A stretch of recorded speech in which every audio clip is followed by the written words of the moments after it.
Finally tonight, as we prepare to celebrate 248 years of American independence, there's been a sweet discovery at the former home of one of the country's founding fathers. CBS's Scott MacFarlane in Mount Vernon, Virginia, shows us the unexpected and juicy find. At the riverfront estate of America's founding father, the caretakers just found the mother lode behind this cellar door. How rare is it to find something like this when you dig? This is a once-in-a-lifetime discovery. It's extraordinarily rare.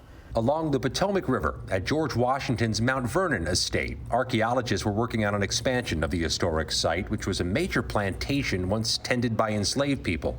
And their jaws dropped when they found these, nearly 3 dozen dirt-covered glass bottles, buried 250 years ago beneath Washington's home. Inside, well-preserved, still intact, cherries and berries from the Washington plantation, likely picked for baking or booze making, marinating for a quarter of a millennium in water inside the bottles caked in clay. And they seem pretty well preserved to you? The cherries are incredible. Mount Vernon director Doug Bradburn says the bottles were undisturbed, covered just years after their burial by flooring for a cellar during an expansion of the estate in the 1700s. It's extraordinary to find these under the floor. I mean, this is under a paved floor in Washington's cellar.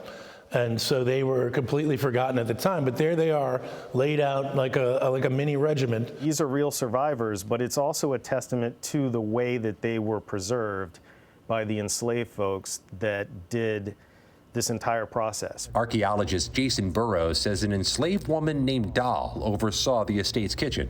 We think of her as one of the first early American cooks.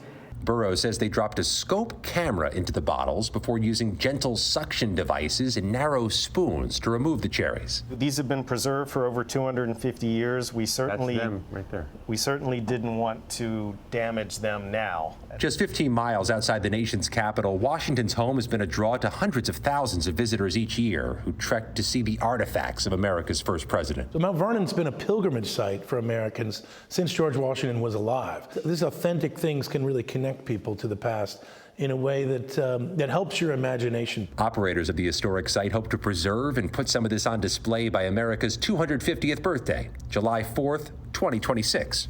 A fitting honor for the man who not only famously chopped down a cherry tree, but founded a nation. Scott MacFarlane, CBS News, Mount Vernon, Virginia.